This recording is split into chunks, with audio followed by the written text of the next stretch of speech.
Hello, everybody. They're just joining us now. We're just waiting for a couple of moments while everybody joins. So hang tight and we'll be right with you.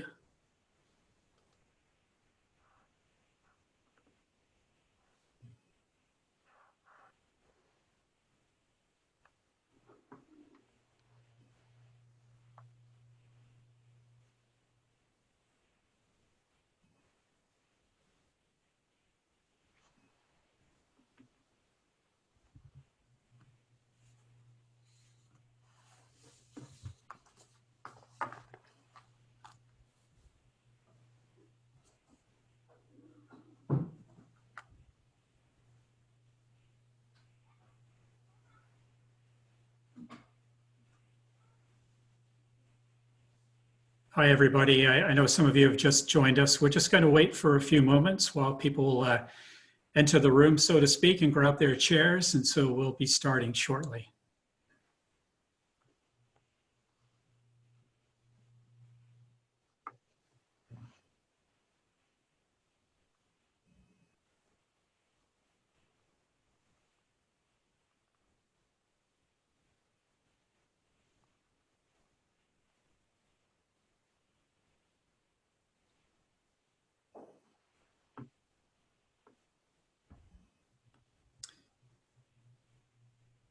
Good. Matthew, I think we're ready. So first of all, I'd like to say welcome to everybody, our Canadian International Council members and our guests who are joining us here today, and we're glad to have you here. My name is Chris Kilford, and I'm the president of the Canadian International Council Victoria branch here on Vancouver Island. And I'd also like to welcome our guest today, Dr. Matthew Sutton, who is the Edward R. Meyer Distinguished Professor and Chair of the Department of History at Washington State University. Before we do get underway today, it's important to recognize that CIC Victoria members live, work, and learn on the traditional territories of the Lekwungen-speaking First Peoples, the Songhees and Esquimalt nations, and we greatly acknowledge the Coast Salish nations on whose traditional territories we meet together. For those not familiar with the Canadian International Council, we are an independent, nonpartisan, membership-driven think tank with the express mandate to engage Canadians on international affairs and promote a deeper understanding of Canada's role in a changing international landscape. What makes us different from many think tanks is that we have branches in 17 Canadian cities now with 1,400 members, and we just added CIC Prince George a few weeks ago. And we're all deeply involved in politics, political issues, and Canada's role in the world. You can find more about us by Googling the Canadian International Council. And I'm always happy to talk about our organization if you want to contact me directly at cakilford@gmail.com. And over here in Victoria, we have just over 400 members, and we also offer complimentary student membership. So keep that in mind if you're a guest here today and you're a student. You may have guessed by now that I'll also be your moderator for today. And we are going to start with a presentation by Dr. Sutton, and then we'll open the floor to questions. And for that, when we do get to this portion, I'll ask you to use the Q&A function at the bottom of the screen, and I'll do my best to get to all of your questions, and we'll do our best to answer them all. We are also recording this event if you want to go back and look at it later on. So let's get started. And we're delighted to have Matthew here today, even if it is virtually. And I should say this is a talk that we had planned to do with Matthew in person back in March, but then COVID-19 interceded. And our thoughts are certainly with our neighbors in Washington State who have been grappling very hard with COVID-19. And we also know that in the United States, there's a very important election coming up in a few weeks' time. As many of you know, Matthew is the author of American Apocalypse, A History of Modern Evangelism. It's the first comprehensive history of modern American evangelism to appear in a generation. It was named an American Library Association Outstanding Academic Title of 2015. Matthew has also lectured on religion, politics, and American culture across the US and internationally. And his latest book is Double Crossed, The Missionaries Who Spied for the United States During the Second World War, and that came out in September last year. So Matthew, welcome to the Canadian International Council, specifically CIC Victoria, and I'll turn the floor over to you. Thank you, Chris. And I thank you all for showing up this afternoon. And I'm especially grateful to the Canadian International Council Victoria. And again, I'm really sorry I couldn't be there in person. I would love to have been able to have this discussion with you all face to face. And let me also thank Chris Kilford. He has been a gracious organizer of this event as we've tried to figure out if we could do it live or if we had to do it over Zoom, and everything has just worked flawlessly, and I'm really excited to be here, so thank you. So I'm going to share my screen and go through a PowerPoint with some slides here for you to look at as I talk. My plan today is to talk about and to sort of give you some historical background on how and why evangelicals got so involved in modern American politics and how they've become so important in shaping what the United States has become. And this has been especially true in the Trump era. And so one of the things I'll begin with and I'll end with is talking about what it is about Donald Trump that makes him so attractive to this particular subset of American voters.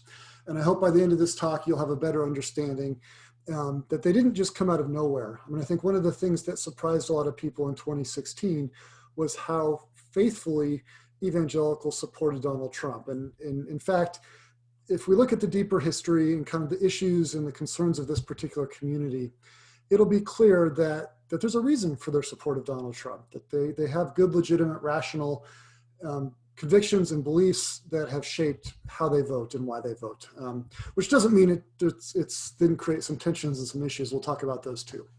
But let me begin with Donald Trump.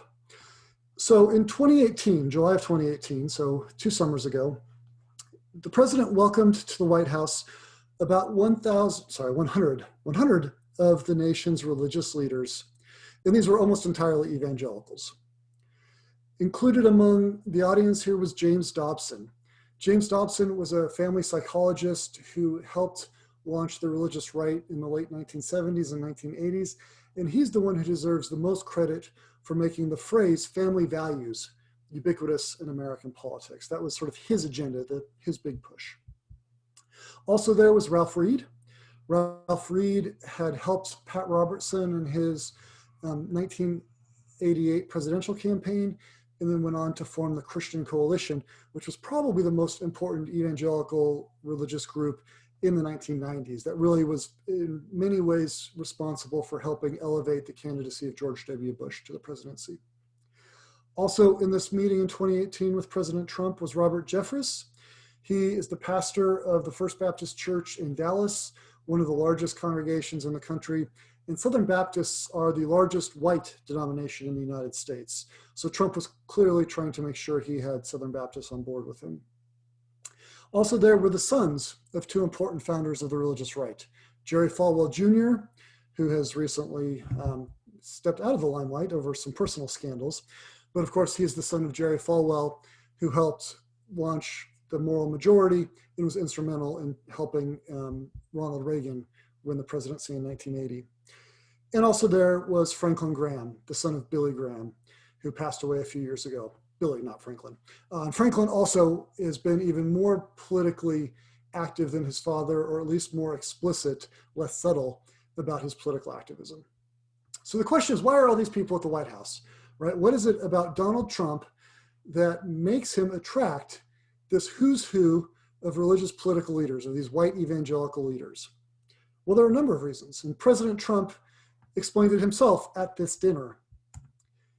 He said, "We're here to celebrate America's heritage of faith, family, and freedom. As you know, in recent years, the government tried to undermine religious freedom, but the attacks on community of faiths are over. We've ended it. We've ended it." So one of the things that Trump has really emphasized is this idea that evangelicals are a persecuted, beleaguered minority. And again, it's hard to believe when they occupy the vice presidency, many seats in Congress, many important positions throughout the federal government. But nevertheless, this has been a motif that has been central to evangelical mythos. And it's something that President President Trump tapped into, this idea that they're a persecuted minority and that at any moment they're going to lose their religious freedom. So Trump made the case that he would be their advocate. He would be the guy who would fight for them, who would protect and defend them. And then he went on to explain a few other things that he said he had done in the first 2 years of his presidency for this particular group. He said that he had overturned the Johnson Amendment. This is an obscure law that basically says any tax-exempt charities, which includes churches, cannot endorse political candidates. Basically what this says is if you're a pastor and your church has a tax-exempt status, which most in the United States do, then you cannot endorse a candidate in your role as pastor. This has never been enforced, right? And this works both ways. African-American churches have been very prominently supportive of Democratic candidates. White evangelical churches have been very prominently supportive of Republican candidates. But the president said he had overturned it. He just made that up. He hadn't overturned it. He also said that he's worked with faith leaders to undermine key provisions of Obamacare. He said, we've taken action to defend the religious conscience of doctors, nurses, teachers, students, preachers, faith groups, and religious employers. And again, this continues to be a central issue looking at the 2020 election, this question of Obamacare and what roles, what rights do religious institutions play within it. Donald Trump said he was securing the freedom of religious groups, basically to discriminate, to prohibit services that did not align with the moral consciences of those who led those private groups.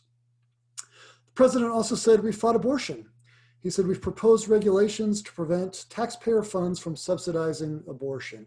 Again, this is only partly true, but one of the things that he did was he worked with Congress to try to chip away at women's access to abortion and to make it more difficult for them to get contraceptive services. And in some cases, this was about much more than just abortion, but also about other kind of family planning sorts of services. Then he turned to foreign affairs. And I'm going to talk kind of off and on throughout this talk about the significance of the US's role in the world and of foreign affairs and shaping evangelical political sensibilities. I think that's something that has not gotten enough attention that I imagine this group will be particularly interested in. But as Trump turned to foreign affairs, he said basically he was doing two things. First, he was working to protect the rights and liberties of Christians abroad. Basically, he wanted to make sure that Christian missionaries have the right to proselytize anywhere around the world. And of course, they don't have the right to do it anywhere. But Trump was saying he was fighting for their religious freedom.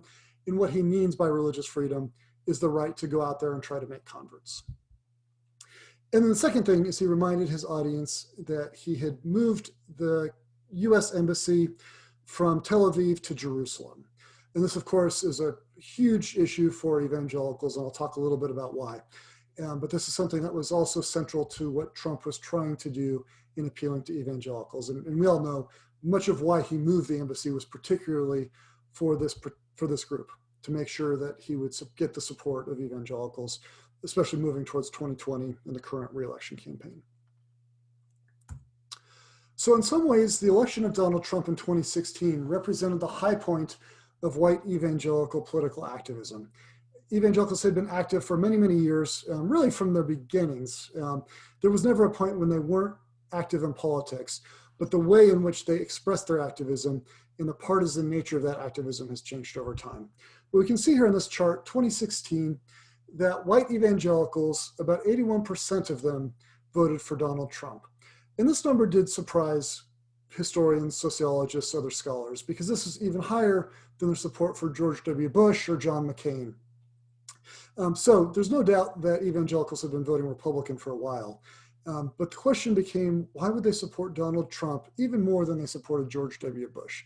That just seems, and that's a real question. That's something that we've been wrestling with ever since to try to answer. And part of my talk today is geared at answering that question.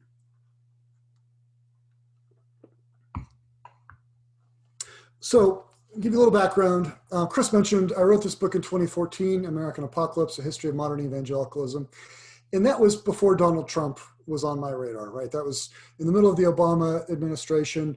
It was clear that evangelicals were still very involved in politics, but we didn't know what shape or role they would take. And one of the things all historians deal with is the ways in which their books are received after the fact. And I'm pretty happy that most of the arguments I laid out in this book make sense in the Trump era. But there are a couple of things, and we can talk about them in the Q&A if you'd like, that I didn't pay enough attention to, that I would have paid more attention to if I was writing this book today. But much of my talk today is going to be coming from the material that I found in the archives as I was investigating this topic of evangelical political activism. I should also say a little bit about my background. I grew up in Southern California. Much of my family is connected to the evangelical movement. And so I grew up understanding the language and the cadence and the styles of American evangelicalism. And so much of my career has been about translating those ideas and those values to a secular audience, to try to make sense of evangelicals for those who are not themselves evangelicals. All right, so we're going to jump back in time and sort of talk about where evangelicalism comes from. And we're going to start in the mid-19th century. And at that point, evangelicalism was a relatively new movement in some ways, a branch of Protestant Christianity that was growing in popularity in the United States. And what really distinguished it was its emphasis on heartfelt religion, the idea that you could have a personal experience with God, that you could have a conversion, this kind of immediate experience in which you went from darkness to light, from essentially hell to heaven, from damnation to salvation. And the evangelicalism that emerged in the 19th century tended to be very optimistic. It was very hopeful, very forward-looking. Evangelicals thought they could perfect the world, and they thought they were on the verge of doing that. They thought they were building the kingdom of God on earth.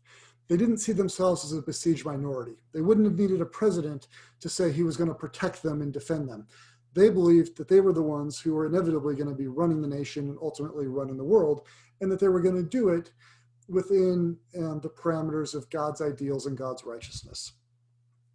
But between roughly the 1860s, the American Civil War, and the early 1900s, the early 20th century, there was a big shift among evangelicals, at least some evangelicals, not all of them. And a number of things forced these evangelicals to question or to doubt or to reconfigure their optimistic hope. They began to think that maybe things weren't going as well as they thought. Maybe the kingdom of God was not really right around the corner. Maybe an earthly paradise was not going to be imminent. And there were a few reasons for this. One was that in the 1880s and 1890s, that was the high point of immigration into the United States. And many of those immigrants were coming from Southern and Eastern Europe. And so many of those immigrants were Catholics and Jews. And so Protestants had essentially had a monopoly on American power since the foundation of the country. But by the late 1880s, 1890s, they began to realize that that power was waning, especially in major cities. Catholics were taking charge. In a lot of parts of American life, Jews were growing in prominence. And so Protestants and evangelicals in particular began to question and began to wonder if maybe something was going on that was forcing them to rethink their theology. Another thing that happened, and I won't spend much time on this, was the development of the higher criticism of the Bible. This was a literary technique that was applied to the Bible and forced evangelicals to begin to think about and to question the ways in which they were reading the biblical text and whether or not it was perfect, whether or not it was really the Word of God. Another change was the growing popularity of Darwinian evolution.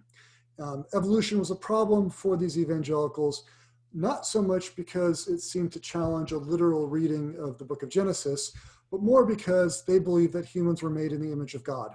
And if humans were in fact the product of natural selection or survival of the fittest, if we were just the descendant of monkeys, then how could we simultaneously be made in the image of God?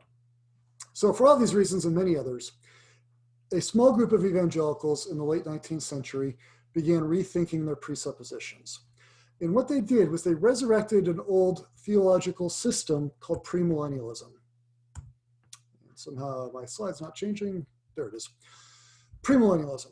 And I'm going to talk about theology, but I promise I'll do it as quickly as I can. I promise not to bore you. But the theology really does matter, really is important for understanding evangelical politics. So what premillennialists believe is that we are moving in time towards this radical rupture in human history. And if you look at the chart that I've just shared with you, you can see you've got the Old Testament prophets on the left-hand side of the screen. You've got Jesus' birth and death and resurrection. And then if you move forward, you can see the yellow arrow or the orange arrow pointed at the figure of the Antichrist. And then after that, you have the millennial valley. The reason this is important is that the optimistic 19th century evangelicals, they believed that we were building the millennium, this 1,000 years of peace and prosperity, that we were going to build that on earth right away, that that's what they were working towards. So again, optimistic and hopeful. Premillennialists took an opposite position. They looked around the world, they looked at the violence of the Civil War, they looked at the horror of what they saw as the horror of immigration, questioning of faith, questioning of the Bible, questioning of science. And they said, you know what? Things actually aren't getting better. They're getting worse, and they're getting worse really fast. And that they're building towards this character, this Antichrist. And that we're going to have this horrible cataclysm before we can build the kingdom of God on earth. They also said that as we move towards the Antichrist, we'll know we're getting there in time when we see a number of signs. So these are signs that they lay out roughly from 1870 to 1895. And they're really excellent at making these prognostications, these predictions. And I'll show you what the signs were. So first they said we're going to see moral decline, that we're going to see a return to the days of Noah. And one of the reasons they talk about that is Jesus' disciples asked him how they would know when he was going to return. And this was his answer. He said, as in the days of Noah, or in a different part of the New Testament, he says, as in the days of Lot. And obviously, in the time of Noah, in the time of Lot, God rained down his wrath on the earth, wiped out entire civilizations, punished humanity, mostly for sexual sins. That was the idea. And so what these evangelicals in the late 19th century were saying is that we'll know we're moving near the end times when we see growing sexual sins, sexual immorality, as they defined it. Then they said, oops, I hit too many. They said, we'll also have religious apostasy. We'll have a falling away from the true faith. Again, that's something that pretty much every generation of evangelicals says, but you can get a sense that this was something they were concerned about. Here's where it gets more interesting. They also said one of the signs, and this is again is based on what Jesus had told his disciples in the book of Matthew. They said one of the signs that we'll know we're moving towards the end times is the restoration of Jews to Israel. The Jews will be restored as a people and they will rebuild a nation. Now, when these evangelicals were saying this was well before there was any kind of a real organized Zionist movement in the United States. That evangelicals were actually the first American Zionists. Most American Jews were content in the United States. There were a lot of freedoms and a lot of opportunities for them there. They weren't looking to restore a homeland in Israel. They were looking to build their communities in the US. But evangelicals said, we'll know we're moving towards the end times when we have the restoration of Jews to Israel. Then they also said, and this is where it gets even more fascinating, that when we are moving towards the Antichrist, we'll see the emergence of powerful empires in Rome. Basically, they said we'll see the restoration of the Roman Empire. That was, of course, huge in biblical times. And they said we'll see a powerful empire in Russia. This was based on their reading of some obscure verses in the book of Ezekiel. And they said, and we'll see a powerful empire in the Far East. And that what's ultimately going to happen is that these empires are going to go to war. They're going to descend on the new nation of Israel, and that's going to lead to the Battle of Armageddon. And then finally, when Jesus' disciples asked him how we'll know when you're going to return, he said there will be wars and rumors of wars. And he said that will be a sure way to know that my return is imminent. Okay, so they laid out these signs, and then they said, here's what's going to happen. So here's another chart, and you can see here the first orange or yellow arrow pointed at the rapture. They say as we move towards the end of the age we're currently living in, that we're all living in, true Christians are going to be raptured off the face of the earth. They're just going to vanish. They're going to disappear. And then in the chaos that ensues, a new global leader, a world leader, is going to take power, and he's going to promise to restore order to the earth. And he's going to do that for a few years. But eventually he's going to turn on true Christians, those people who have converted since the rapture, and he's going to persecute them. And that person is going to be the Antichrist. And he's going to rule over this tribulation period, the 7 years. And at the end of that is going to be the Battle of Armageddon, this global war in which Jesus is going to return with the saints and ultimately overthrow the Antichrist and then build the kingdom of heaven on earth. So again, I know this seems really obscure, bizarre theology, but what it does is it really shapes the evangelical movement going into the early 20th century. And as you know, because you know how global foreign policy, world events unfold over the 20th century, that many of their predictions were accurate, right? They had a good sense. Either they got lucky or they had a sense of where things were going. But either way, the way that events unfold across the 20th century, it seems to validate their predictions. It seems to validate what they're going to say.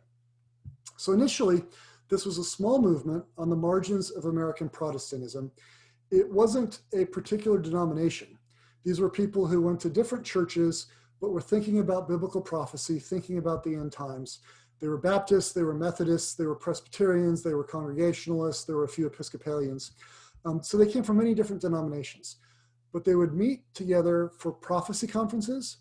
They began publishing magazines that circulated these ideas.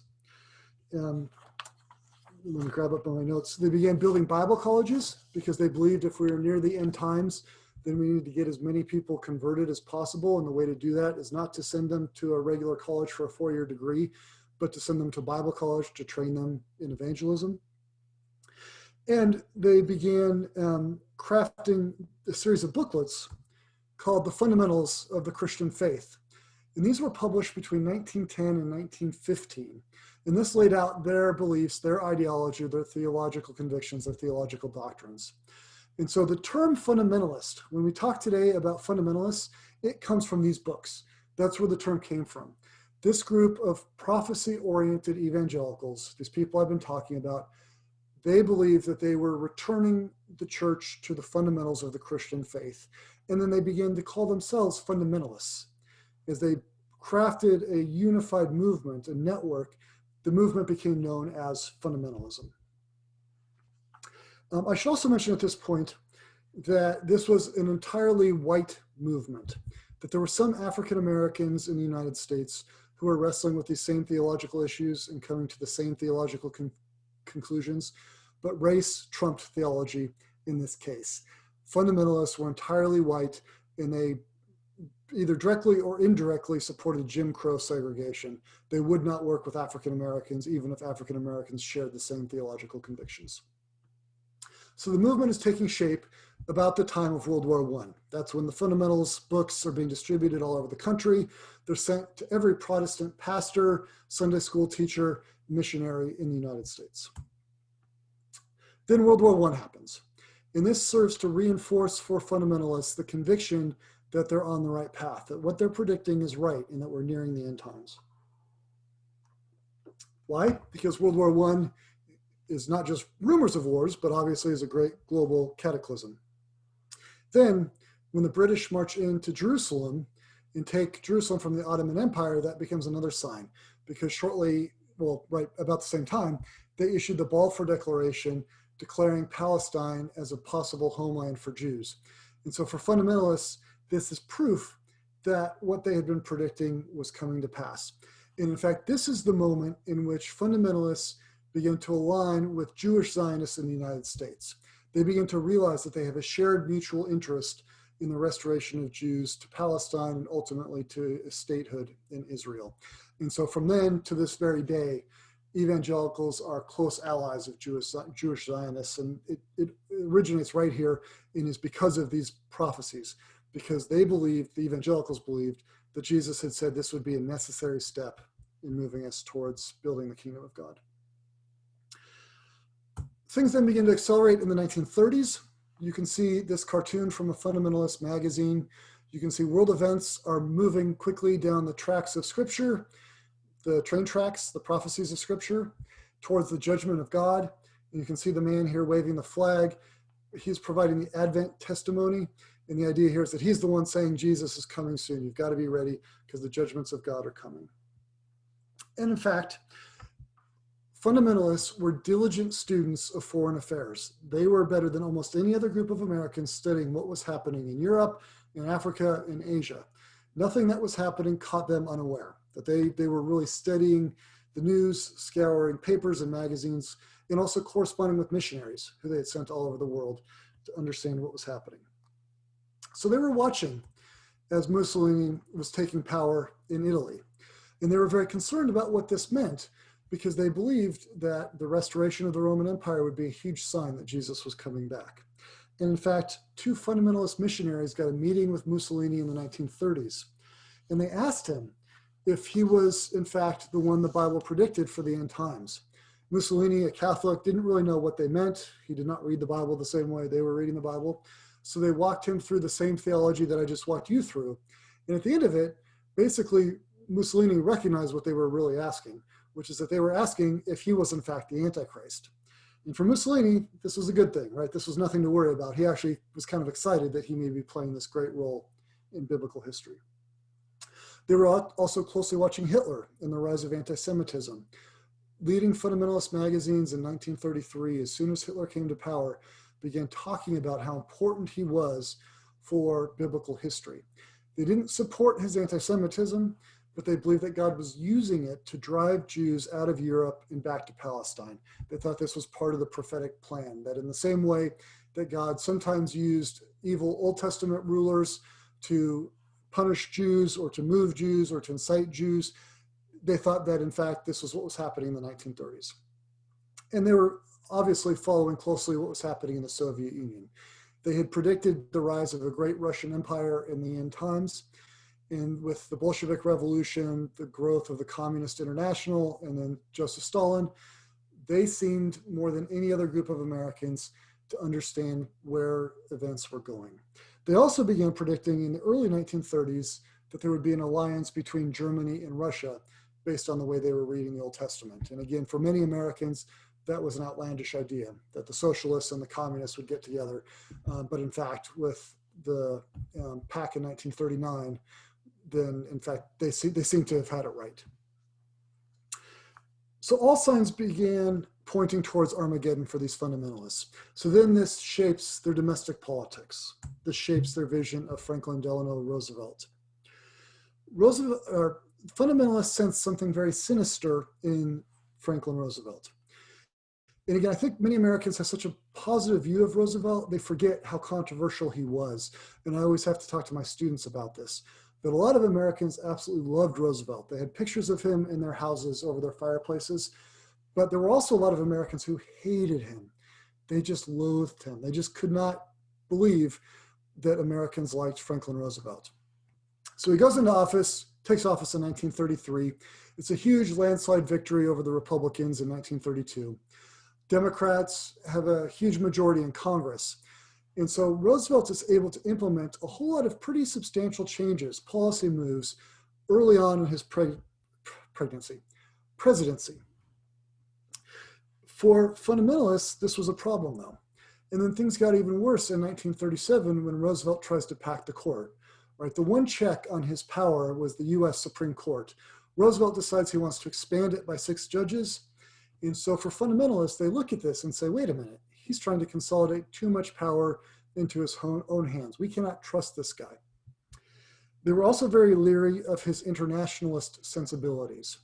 One of the things they had feared was that when the Antichrist takes power, he's going to take power through an international organization.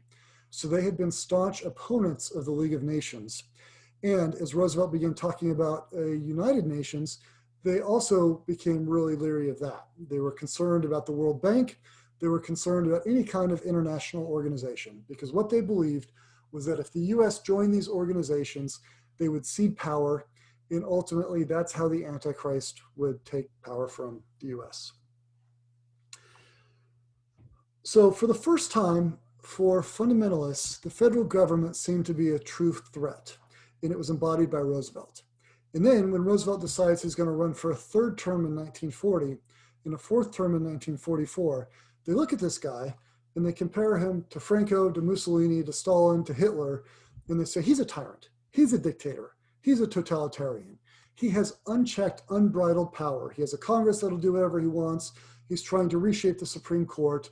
He's defying the precedent set by George Washington of standing down after 2 terms, so he needs to be stopped.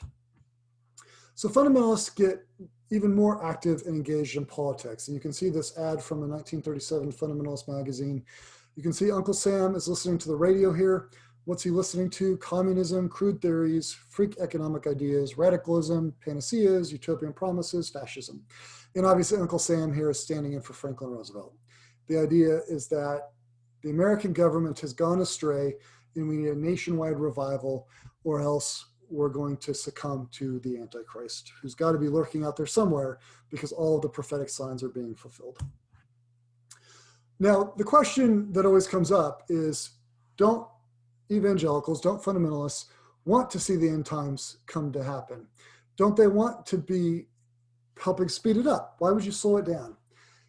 They actually believed that Jesus had called them to do everything they could to get as many people saved as fast as possible before the coming of the Antichrist. And so you can see here, this cartoon says the sands of time are running low, time of the Gentiles, but this is no time for sleep, with the Antichrist beginning to reveal himself. The idea is that if time is running out, it's not that you just sit back and wait. It's not that you bury your head in the sand, but it's that you're even more engaged, even more active, even more involved. And so this gives them the incentive to get super involved in politics, to get super involved in reform as they saw it, to get super involved in trying to change the trajectory and the shape of the nation, because they believe that the clock is ticking, right? It's a football game, time is running out, they don't have much time, and when Jesus does come back, he's going to hold them accountable for what they've done. And so in many ways, I think they have even more incentive to get involved in politics than more liberal groups of Christians. So if we jump to fall of 1939, you can see this magazine, World War II has begun in Europe. You can see the hands of history are pouring world events into the prophecies of Scripture. Fundamentalists seemed, if we froze time in November of 1939, they seemed to better know what was happening than any other group of Americans. And so the faith became very attractive. It really grew and grew and grew in the 1930s and 1940s because it seemed relevant, because it seemed engaged, because it was a faith that was understood what was happening in the world and that brought everybody else along who wanted to understand what was happening in the world. So when we look out and we see chaos and we see turmoil and we see distress, the fundamentalists step in and say, we can explain it. We can tell you why. Now, a shift happens though in World War II, which also helps set the stage for what we see with Trump and today, which is that fundamentalists began focusing on a new issue that they hadn't before, which is where the arrow is down here, this judgment of the nations. Initially, fundamentalists had mostly thought their citizenship was in heaven, and they didn't think a whole lot about their American citizenship, and they weren't ardent nationalists. In fact, during World War I, they were very critical of the US government and the US war effort. But that changes in World War II. And they rethink their theology again, and they recognize that as we're moving towards the end times, when Jesus comes back, defeats the Antichrist, he's then going to judge not just individuals, but he's also going to judge nations. He's going to judge the United States. And so what that means for them is that God is going to hold the US accountable for what it has or has not done, for its righteousness or its unrighteousness. And so you can make the United States more godly or less godly, and that is how it's going to be judged. And so this gave them an incentive not just to work to stop anything that would lead to the Antichrist or anything that would prevent them from making converts, but this then also gave them an incentive to really support the American war effort, the American global project, American missions abroad, because the idea was that if you can expand American power around the world, then you can open up new fields for missionaries, which again serves that interest of making more converts, getting you more people saved for the end times. They also shifted how they began to identify themselves. The term fundamentalist had developed some negative connotations, mostly because of the Scopes anti-evolution trial in 1925, and fundamentalists recognized this.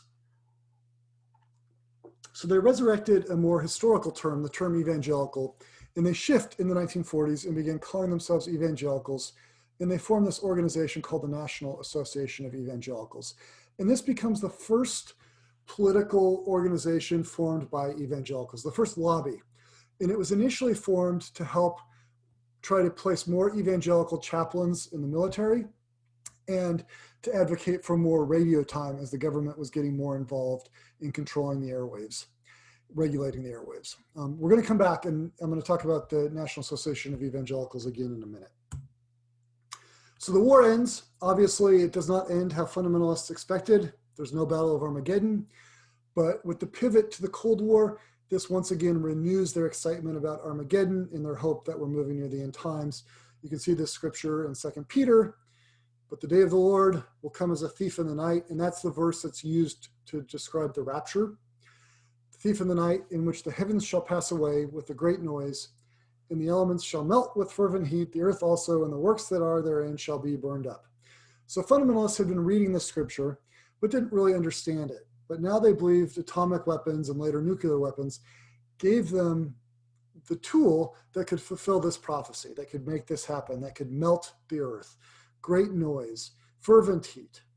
And I should mention that if you've heard the term Antichrist, Armageddon, apocalypse, rapture, all of those terms were popularized by this group, right? If this has just become kind of our language in popular culture, we see this all the time, but it was this group, this theology, that made all those terms part of our everyday English rhetoric. The apocalyptic theology continues to grow and evolve after the war. In the 1970s, there's a new surge in apocalyptic thinking among evangelicals, led by this guy, Hal Lindsey, who writes this book, The Late Great Planet Earth. Huge bestseller. It was the #1 selling nonfiction book in the United States in the 1970s. It was also turned into a movie narrated by Orson Welles. That album is actually on my bookshelf right back here. It's my parents' album. They bought it in the 1970s. Then in the 1990s, there was a new series of books put out called Left Behind. If we were actually all in a room together, I would ask you to raise your hands if you're familiar with these books. These were huge bestsellers in the United States, and I'm sure many people in Canada read them as well. At the time that the series was concluding, it had become the #1 best-selling fiction series in American history. Sold more books than any other fiction series at all, until it was overcome by that true Prince of Darkness, Harry Potter. And you can see it was turned into a movie with Nicolas Cage. This was just a few years ago. But the Left Behind books, they lay out the theology, the rapture theology that I've explained to you. The idea is that these are those who are left behind after the rapture. It's the story of what happens to them. We also see this theology being very prominent in Billy Graham's ministry. Billy Graham's first major revival was in Los Angeles in 1949, just days after Harry Truman announced that the Soviets had detonated an atomic bomb, that they had had a first successful test. And so for Billy Graham, the imminent second coming of Christ, the apocalypse, was central to his politics and to what he tried to do in shaping the American evangelical movement. And this was something he preached on at every single one of his major stadium revivals, that he would do multiple nights, and he would always dedicate at least one night to the second coming of Christ. You can see here this book on the right. This was one of the last books he wrote before he died, Storm Warning. Global recession, terrorist threats, devastating natural disasters, ominous shadows must bring us back to the gospel. So this apocalyptic theology was central to his politics and to his life. So all of this has shaped the American evangelical ethos, but it was not partisan through the 1970s. Most evangelicals, if they were in the South, they were Democrats. If they were in the North or in the West, they were Republicans. And they had a shared sense of values and ideals, but it wasn't at all partisan.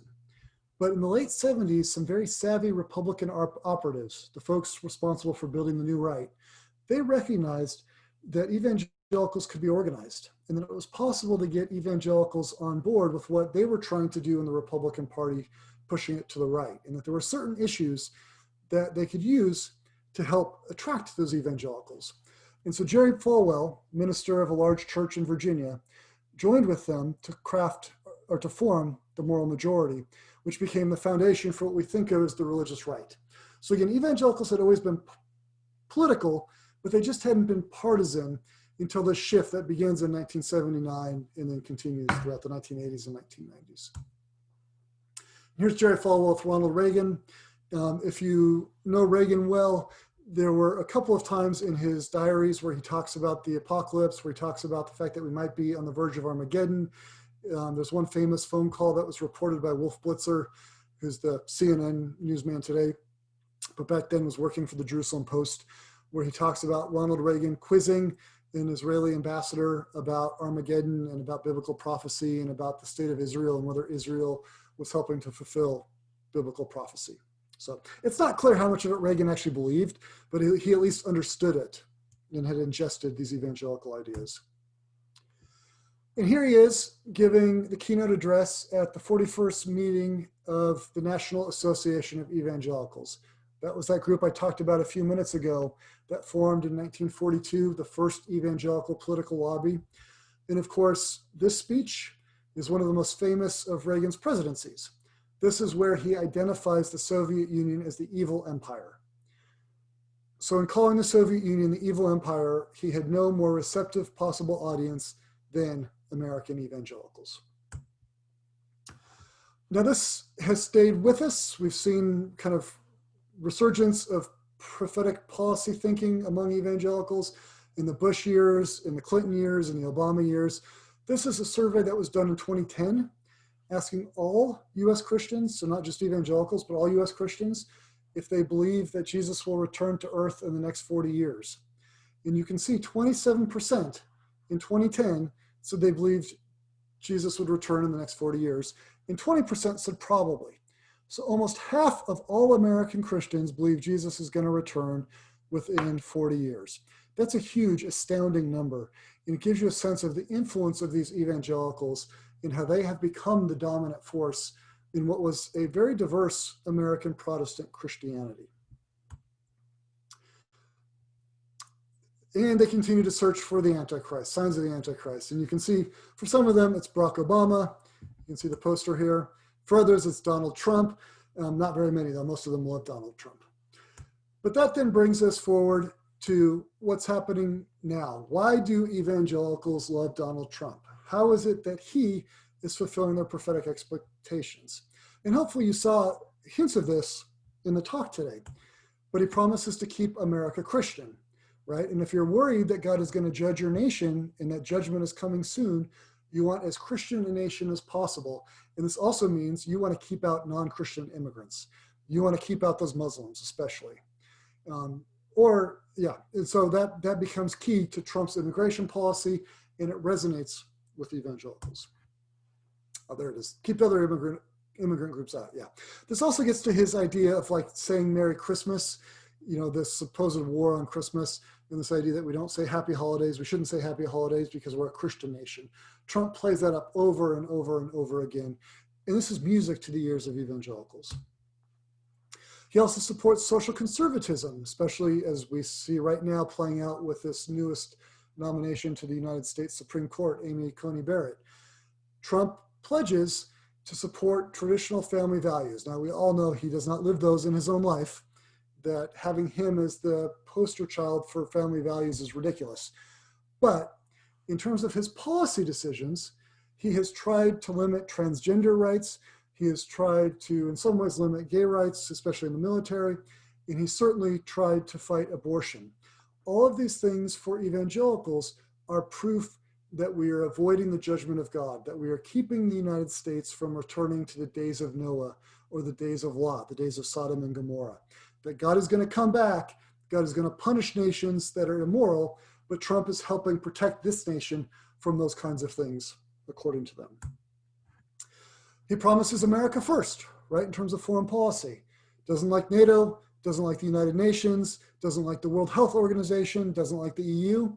All of these things are exactly positions that have been taken by evangelicals for 50 years. Evangelicals are staunchly anti-internationalist in terms of organizations. They want American absolute sovereignty and independence. But there's a caveat here, right? But evangelicals are globalists because they want their missionaries to have access to foreign soil and foreign mission fields.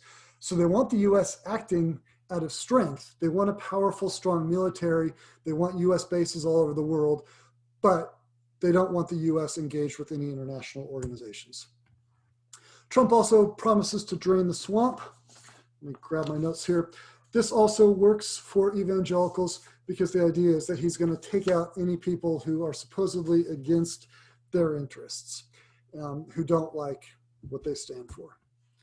And obviously Trump's support for Israel is just huge for evangelicals, and this dates back to World War I and evangelicals' interest in supporting the Zionist movement. So where do we go from here? We're voting in just a few weeks here in the United States. Evangelicals will give a lot of votes to Donald Trump. I don't know if they'll get 81%. If he'll get 81% again, but he'll get a lot. And where do we go? If Trump does what the polls are saying, if he gets destroyed on election day, if there's a landslide for Joe Biden, it may be that the religious right has overplayed its hand. It may be that in aligning themselves with Donald Trump, they have so undermined their own credibility that this will be the end of the religious right. That said, when George Herbert Walker Bush defeated Pat Robertson in the 1988 primary and then became president, and then Bill Clinton took over in 1993, at that point, journalists were saying the religious right is dead, right? Jerry Falwell had retired, the moral majority was gone, everybody thought they were done. Then George W. Bush came in, there was a revival of the religious right, everybody thought it was here to stay, it had all this great power. Then Barack Obama wins, and once again, we all write obituaries for the religious right and think it's finally done. So we're at that moment again, right? I think the religious right is going to be embarrassed on election day in a few weeks. I think Trump is going to be embarrassed. I could be wrong on all of that. But the question is, if that is what happens, will this be the end of the religious right? Will their complicity with Trump undermine their mission so egregiously that they've lost credibility? We're yet to see. And as a historian, my predictions are not always great, but I suspect this is going to cause a lot of soul searching among the religious right. So I'm going to go ahead and stop there. Hopefully it gives you some sense of why evangelicals have been so enthusiastic about Trump, and I'm happy to answer any questions people have. Matthew, thank you very much. That was a walk down memory lane in many respects, seeing former US presidents, Jerry Falwell, Billy Graham. It brings back lots of memories from actually when I was younger watching television coming from the United States. We have quite a few questions. I'm going to combine a question that Chris, Irfane, and Melia had. So here we go. And it starts off with trying to help square the circle. So on the one hand, evangelicals look at the signs of the last day as in the days of Noah, and their number one concern is moral decline. And on the other hand, they've linked their cause to President Trump, who arguably exhibits many of these traits, which they identify with moral decline. So why it's so hard to understand why evangelicals would support him. Yeah, no, and I, in 2016, I thought they would not support him for those reasons. I mean, after the Access Hollywood tape came out, I thought he was done and they were done.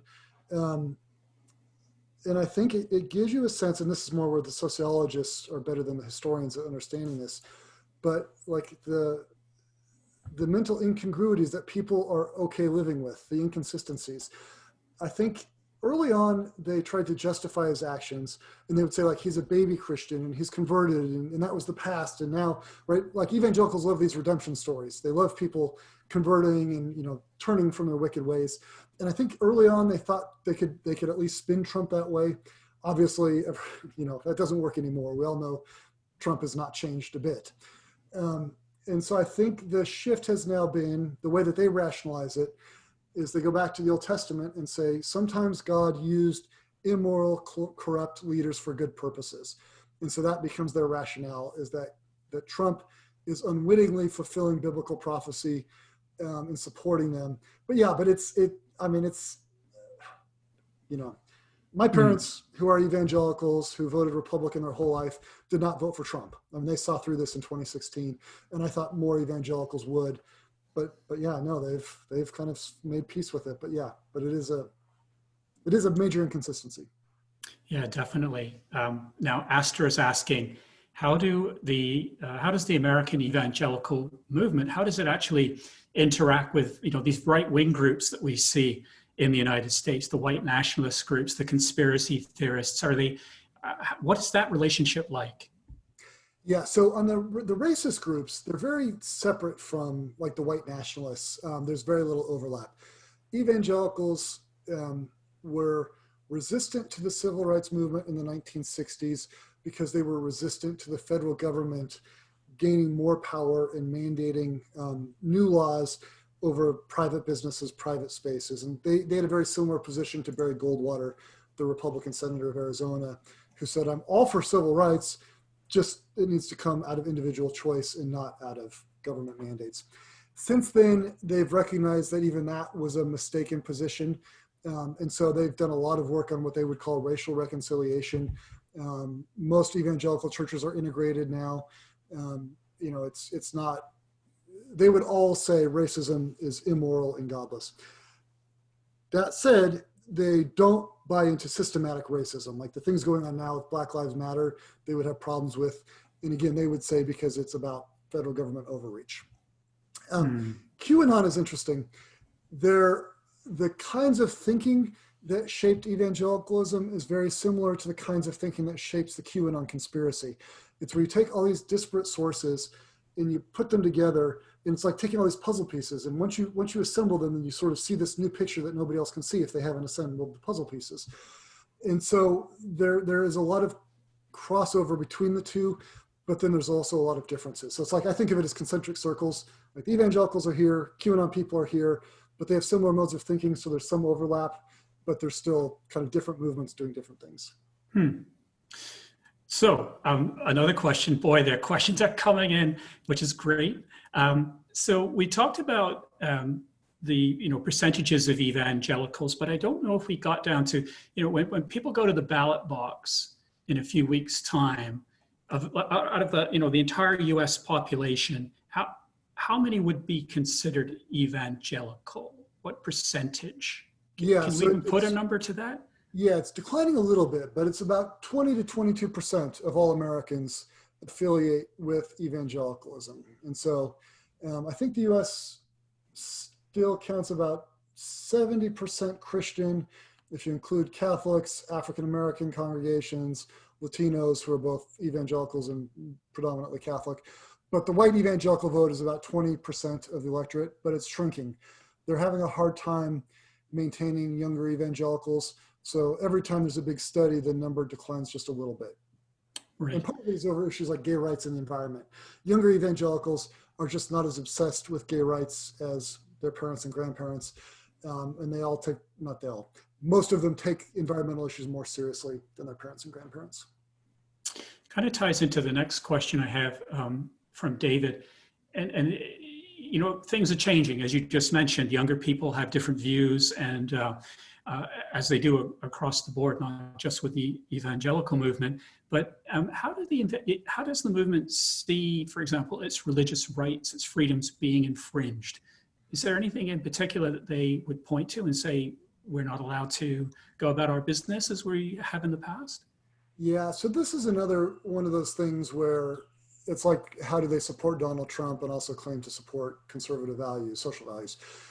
The things that they would point to, they would say, so right now this week with Amy Coney Barrett, Dianne Feinstein, when Coney Barrett, the Supreme Court Justice nominee, when she was coming up for conversion, for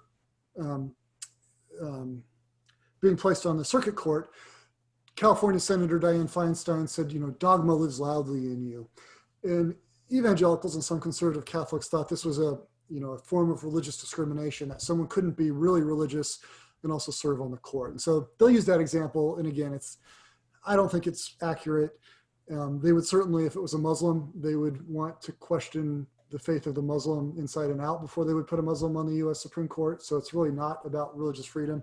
It's about their power and their sense that their power is declining. But the other one that I've heard more recently is we have a church here in town that made national news, and Donald Trump tweeted out a video a couple days ago where they had a protest where they did a Psalms sing in front of City Hall without masks, without social distancing, which is a violation of the city order.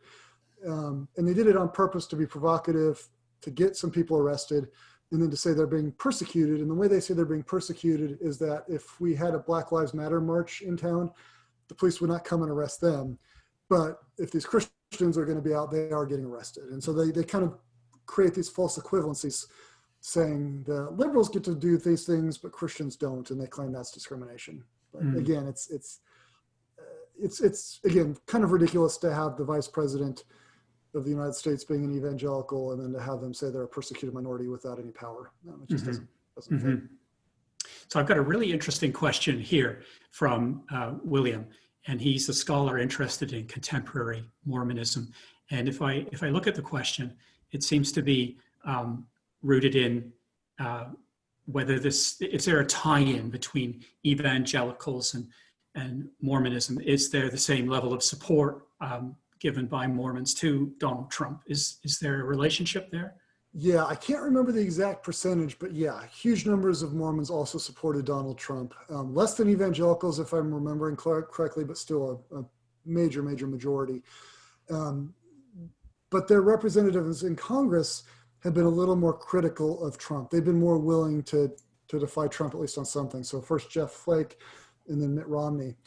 But there are, beginning in the 1970s, Mormons began uniting with evangelicals on political issues. And then in the 1990s, they were prominent partners in the anti-gay rights campaign. Mormons do have an apocalyptic theology. I have a PhD student who just finished a wonderful dissertation on Mormon apocalyptic theology, but it's a little different than evangelicals' apocalyptic theology, but they're both preparing for the end times and the end of the world. They just have somewhat different ideas of how that's going to play out. Okay. Now, Cameron just touched on the issue of the robber barons in the industry and politics of the Gilded Age. And did that create a power shift away from the evangelicals?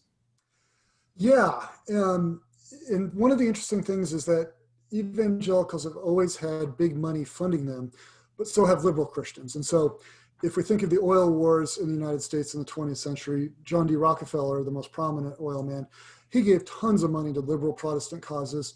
But then J. Howard Pugh gave tons of money to evangelicals. He subsidized Billy Graham. He helped build evangelical Bible colleges. And so there are these robber baron corporate folks who have been instrumental, and this is kind of one of the good sides or bad sides, depending on how you look at it, of the U.S.'s separation of church and state, is that religious leaders have to, beg for money, that there's not going to be any state support for what they're doing. And so this has led to partnerships with really powerful corporations and interests. But again, it's on both sides. Both the liberal Protestants do it and the conservative Protestants. So I think we've got most of the audience questions covered. And I know it's 4:02, but one thing you mentioned was about your book that came out in 2015. And you mentioned that you had a lot of things right and a couple things maybe not so on the money. So Can you give us a quick look at that and tell us what? Yeah, the biggest thing, if I get to do a revised edition, which I would love to do at some point, is that I talked about racism and I talked about xenophobia in the evangelical movement at moments, in the 1920s when there was a huge anti-immigrant phase in the U.S. Again, obviously in the 1960s with the Civil Rights Movement and the Immigration Reform Act of 1965. But I thought that those issues were secondary. Like, I took evangelicals at their word when they talked about kind of the faith and the values and the virtues and the ethics, and that they weren't really racist, they weren't really xenophobes, that it really was about this larger principled issue of the power of the federal government. And what the Trump era has taught me was that, no, this really is about power, and in some cases about xenophobia and racism and about clinging to power, and that some of the kind of virtuous rhetoric is really cover for anxieties over people who look different. And that's one thing that, again, I had it in there, but it wasn't as prominent as it would be if I was doing the book today. Well, here we are. That was wonderful. We have watched an hour just fly by, and I want to go back and look at the diagrams you had of the Antichrist and figure out where I fit into all of this. One success of an event like this is your hold on the participants, and everybody's stuck with us, which is a great sign. I have to say this for me, and I'm sure I speak on behalf of the audience. Checking a few of the chat messages here. It was fascinating. It was insightful, and it was a deep dive on a subject that we see on our televisions here in Canada. As I mentioned to you before we got started, at the beginning of practically all of our newscasts, it's a huge focus on America because it is of great concern to us as to where the United States is going to be heading over the next 4 years. I can't thank you enough. And I really wish we could have done this event here in Victoria, but then that might have not allowed some of the participants that we have here today from further afield joining us. And so I think on behalf of all of us, Matthew, thanks for spending the time with us and giving us such a great insight. Well, thank you. And it's always fun for me, and I love the questions. It was great. So and please, any of you out there, if you want to follow up with me by email, I'm always happy to correspond about any of these issues. So, but thank you, Chris. This was really great. And definitely, and anybody can also contact me. I can help you get in touch with Matthew if you need to. Final reminder, this is a CIC event. If you're not a member of our great group, please think about it. Get in touch with me. We've got lots of great events coming up in the next few months and into January and February. So once more, thanks very much, Matthew, and farewell and good luck to everybody out there. Take care. Thanks, Chris.